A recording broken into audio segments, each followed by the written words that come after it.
Қазір елорда жастары Астана қаласы бойынша 35 жасқа толмаған жастарға беріліп жатыр. Қараңыздар, мына Отбасы банктың сайтында. Алматы жастары бұрыннан бар, ол 2020 жылдан бері. Елорда жастары да бұрыннан бар. Талдықорған, Ақтөбе, Алатау бұл Алматы облысына арналған. Батыс Қазақстанда Ақтөбе, одан кейін Оңтүстік Қазақ, Жамбылская облыс, Семей, Қостанай, Қарағанды, Теміртау.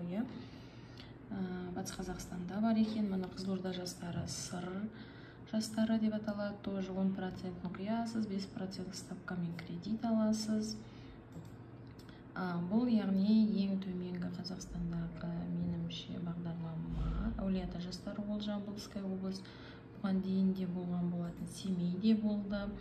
Ол 2024-ке дейін де Абай жастары деген. Одан кейін яғни сіздің қалаңызда жұмыс істейтін қалаңыз осы тізімде болса, сіз үшін өте қуанышты жаңалық. Бұл 5%-лық ипотека, яғни үйді өзіңіз іздеп аласыз, 10%-ін ғана қиясыз. Сіздің өзіңіздің жұмыс істеу салаңызға сәйкес тізімнен өзіңізді тауып, заранее Отбасы банкте счет ашып, ипотека дайындалып, сіз депозитіңізді толтыра берсеңіз болады.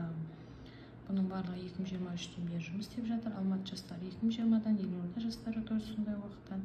Қаншама мыңдаған жас осы бағдарламалар негізінде үйлі болып жатыр.